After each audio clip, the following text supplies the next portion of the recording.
UP academy for civil services में मैं आपका बहुत बहुत स्वागत करता हूं। पीईटी के चारों शिफ्ट का पेपर 2 दिन में कंप्लीट हो चुका है, 15 अक्टूबर और 16 अक्टूबर को, जिनमें लगभग 25 लाख, उसी का एक बेसिक में एनालिसिस कर रहा हूं। आपको अच्छा लगे तो इस चीज़ को आप समझिएगा और कमेंट बॉक्स में कमेंट करके बताइएगा। सच यही है, देखिए फर्जी बातें अलग अलग चीज़ें हैं। 25 लाख लोगों ने एग्ज़ाम दिया, 37 लाख लोगों ने फॉर्म भरा था, 25 लाख लोगों ने एग्ज़ाम दिया। ये डेटा है, गवर्नमेंट का ही डेटा है। ऑब्वियसली पेपर ने भी डेटा आज के मैंने कल शाम को इसको टेलीग्राम पे डाल दिया था।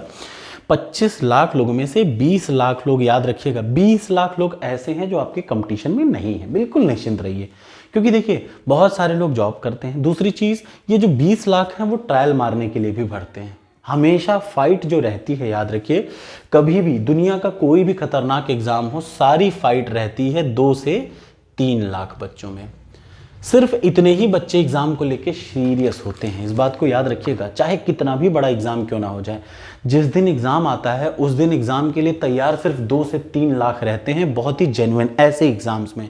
बाकी के सारे लोग मेहनत करते हैं, ऐसा नहीं, लेकिन वो रिवाइज नहीं कर पाते। कुछ लोग रिवाइज भी कर पाते, किसी का करंट छूट जाता है, किसी का कुछ छूट जाता है, किसी ने 15 दिन पढ़ाई छोड़ी, किसी के घर पे कुछ दिक्कत हो जाती है। ऐसी दिक्कतों के चक्कर में सब इधर उधर हो जाते हैं। तो इन 25 लाख में से जो जेन्युइन बंदे हैं वो 2 से 3 लाख ऐसे हैं जो हमेशा एग्जाम के लिए तैयार रहते हैं। और उन्हीं के नंबर जो है, याद रखिएगा, उनके नंबर यहाँ पे लगभग रेंज अगर मैं बता दूं तो पहले दिन 2 शिफ्ट में एग्जाम हुआ था, दूसरे दिन 2 शिफ्ट में एग्जाम हुआ था। फर्स्ट शिफ्ट का पेपर आसान था, काफ़ी आसान का मतलब आसान, नॉर्मल समझिए, जब आप क्वेश्चन आपसे हो जाए तो वो आसान है। और सेकंड शिफ्ट का पेपर क्या था, थोड़ा सा टफ था। टफ का मतलब होता है कि जो मैथमेटिक्स में DI था, डेटा इंटरप्रिटेशन था, अगर जिस बंदे ने 100 बार प्रैक्टिस की होगी उसके लिए वो पेपर बिल्कुल टफ नहीं था। वो टफ उन लोगों के लिए था जिसने 5 बार प्रैक्टिस करके DI का वो सेकंड शिफ्ट में गया था। ये बहुत साफ साफ है, इसमें कोई दो राय नहीं, इसमें बिल्कुल मत करिएगा। देख लिया मैंने सारे पेपर। तीसरे शिफ्ट में ये भी थोड़ा ठीक ठाक था, और ये काफ़ी ठीक ठाक का मतलब नॉर्मल था, अच्छा था, या कहा जाए कि आसान था थोड़ा।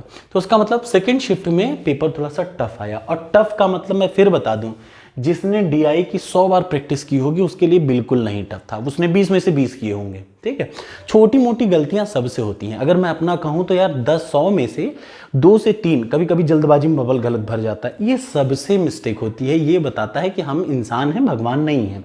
तो 2 से 3 गलतियां ऐसी होती हैं। 1-2 गलतियां जो आता हुआ हम नहीं कर पाते, तो 3 से 4 गलतियां, चाहे आप कितना भी 100% एक्यूरेसी के साथ चलिए, 6 से 7 क्वेश्चन आपके गलत ही हो जाने हैं। तो टोटल याद रखिए, सारी फाइट होती है 2 से 3 लाख लोगों के बीच में। और अगर कहा जाए इनका एवरेज एक सेफ स्कोर कितना है, तो याद रखिए पहली पाली, दूसरी पाली, तीसरी पाली में एक नॉर्मल बता दूं, इस वाली पाली जो कि टफ पाली थी, जिस पाली में पेपर टफ आया था, अगर उसमें किसी का 75 नंबर आ रहा है तो वो बढ़ के शायद 77 से 78 के बीच में हो जाएगा। 2 से 3 नंबर का याद रखिए क्या दिया जाता है, नॉर्मलाइजेशन जब मार्क्स का होता है तो नॉर्मलाइजेशन में एग्रीगेट मार्क्स में 3 से 4 नंबर बढ़ जाएंगे, क्योंकि पेपर इन लोगों के कंपैरिजन में थोड़ा ठीक ठाक था। अब इसका मतलब बचे हुए 3 के लिए कोई कम ज्यादा नहीं, नंबर घटेंगे बढ़ेंगे अलग बात है। याद रखिए जिसका कम है वो बढ़ जाएगा।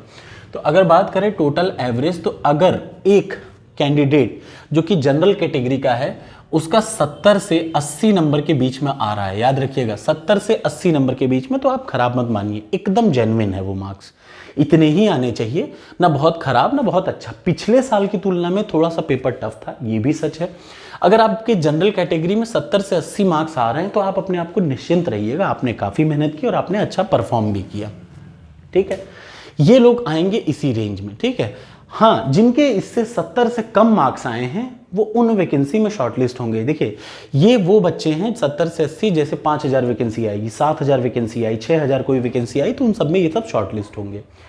कुछ वैकेंसी, जैसे इस बार भी देखिए पीईटी 2021 में कुछ वैकेंसी ऐसे आती हैं कि 50 वैकेंसी, 60 वैकेंसी, जैसे लोअर की ज़्यादा वैकेंसी नहीं आने वाली।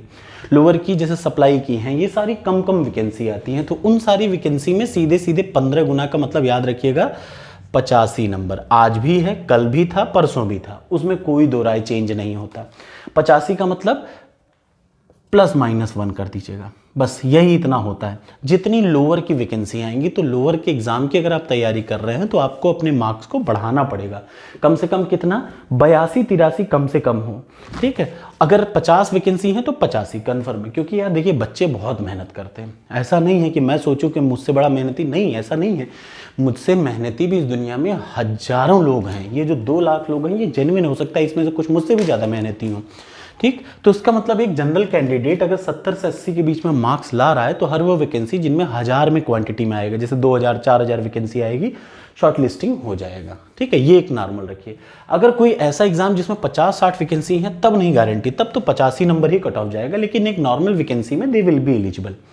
ऐसे ही अगर कोई SC/ST कैटेगरी का है, उसके 60 से 65 नंबर के बीच में आ रहे हैं या इससे ऊपर आ रहा है, तो वो भी अपने आप को SC कैटेगरी का बच्चा, वो मत समझे कि हमने खराब किया, हमने बहुत अच्छा किया, हमने कोई खराब नहीं किया। और जब ऐसी वैकेंसी जिनमें 1000 के ऊपर रहेगा तो कहीं ना कहीं आपका शॉर्टलिस्टिंग होने की चांसेस, 2000 के ऊपर या 3000 के ऊपर की कोई वैकेंसी होगी तो आप शॉर्टलिस्ट हो सकते हैं, ठीक है।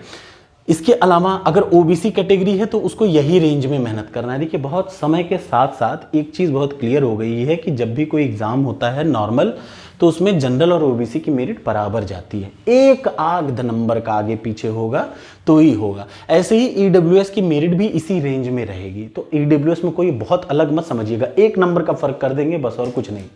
1 से 1.5 नंबर का फर्क बहुत रहता है तो रहता है, ठीक है। तो ये तो हिसाब है इन वैकेंसी का। इसका मतलब अगर आप एक जनरल कैटेगरी के 70 से 80 के बीच में ला रहे हैं, बिल्कुल टेंशन मत लीजिए। अगर आप SC कैटेगरी के हैं, 60 से 65 नंबर या इससे ऊपर है, तो आपका हर एग्जाम में, ऐसे एग्जाम जिनमें 1000-2000 के ऊपर की वैकेंसी होगी, शॉर्टलिस्ट होगा। मैं उन एग्जाम की बिल्कुल नहीं बात कर रहा हूँ जहाँ 50-60 वैकेंसी हैं, ठीक है। 50-60 वैकेंसी के लिए तो आप हमेशा से तैयार रखिए कि 85% से ऊपर वाले ही शॉर्टलिस्ट होंगे, उनमें हम नहीं घुसेंगे। और लोअर में आमतौर पर यही जाहिर है, ठीक है, सच यही है।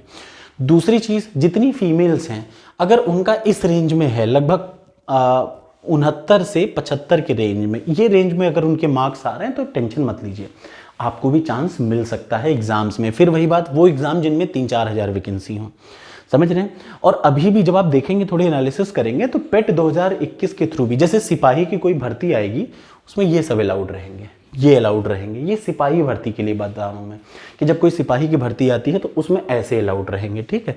ये है, अगर इस रेंज में है तो ठीक, अगर नहीं है तो कोई बात नहीं, मेहनत करिए, कोशिश करिए। एक एग्जाम PET का नहीं होता, कुछ एग्जाम इसके बाहर भी होते हैं, ठीक है। अच्छा हाँ, 2 टाइप के बच्चे होंगे, एक जिनका नंबर ज़रूरत से ऊपर रहेगा, उनको कोई टेंशन लेने की ज़रूरत नहीं, और जिनका कम है वो भी परेशान होने से कुछ नहीं मिलता, ठीक। अगर कहा जाए कि क्या आपको, जेन्युइनली कमेंट करिएगा, आपको चाहे 4 शिफ्ट में पेपर हुए हैं, 4 शिफ्ट के पेपर में से ये UP academy of for civil services में मैंने जून, जुलाई, अगस्त, सितंबर के लिए कहा था पढ़ने को, आपने देखा होगा 99% जो करंट आया वो इसी रेंज का आया है, ठीक है। ये वीडियो मैं इसलिए बना रहा हूं ताकि मैं आपको एक एनालिसिस दे पाऊं कि क्या है, इससे अच्छे मार्क्स में किसमें चीज़ों में शॉर्टलिस्ट आपके हो सके के चांसेस बढ़ जाते हैं, ठीक है। तो बिल्कुल भी आप कमेंट बॉक्स में ये ज़रूर करिएगा कि आपको क्या लगा। 4 शिफ्ट का पेपर हो गया, मैंने देखा हर शिफ्ट के पेपर में से सिंपल सीधे वही लाइन ही आ जाती है, सिंपल सीधा क्वेश्चन, बिना किसी बरगलाए हुए। तो कम से कम 3 से 4 क्वेश्चन हर शिफ्ट में आए हैं इसी करंट अफेयर से। और 99% जो बात मैंने आपसे कही थी कि जून, जुलाई, अगस्त, सितंबर 4 महीने का करंट से ज़्यादा मत पढ़िए। तो जिसने भी पिछले साल का करंट अफेयर, 2 भाई थे जिन्होंने कमेंट किया था, अगर आप कमेंट में सुन रहे हैं मेरी बात को तो याद रखिएगा, नहीं आता। PCS तक का एग्जाम होता है, 6 महीने का करंट अफेयर्स आता है। 50, अगर मान लिया 5 करंट अफेयर्स आने हैं तो उसमें से 4 करंट अफेयर सिर्फ 6 महीने के रहते हैं, 1 का हम भरोसा नहीं लेते या 2 का हम भरोसा नहीं लेते। इस बात को हमेशा याद रखिएगा। यूपी के एग्जाम्स की जो होता है ना कि न्यू, जो उसकी ओरिजिनलिटी क्या है, उसका एसेंस मुझे पता है, इसीलिए मैं आपको सही जानकारी दे रहा हूँ। वरना पढ़ाने वाले तो इतने को ही भाई 20 घंटे पढ़ाते रहते हैं। आपने देखा होगा मैराथन, महामैराथन। एक क्वेश्चन मैंने आपको मध्यकालीन भारत का बताया था, सीधे तुगले सीखा, सबसे ज़्यादा किसने राज किया, वो तक क्वेश्चन सीधे आ गया था। तो बहुत ज़्यादा लोड मत लीजिए। मैं जितना कह रहा हूँ ना, डेली आप उतना अभी भी शुरू कर देंगे तो 3 से 4 महीने। एक बात और याद रखिएगा, एग्जाम को तैयारी करने में ना, अगली वीडियो में इस चीज़ में बताऊंगा। फिलहाल के लिए बहुत बहुत धन्यवाद। लेकिन अगली वीडियो में मैं आपको बताऊंगा कि कैसे किसी भी एग्जाम की, नॉर्मल एक एग्जाम की तैयारी करिए और हर एग्जाम आपका निकल जाए, कैसी चीज़ों को तैयार किया जाए। ऐसा ना करें कि एक एग्जाम के लिए अलग अलग पढ़ें, एक कॉमन पढ़ डालें उसी से सारे एग्जाम्स में हमारे निकल जाएं, ऐसा क्या करें? ठीक है, मैं अगली वीडियो में बनाऊंगा। Thank you so much.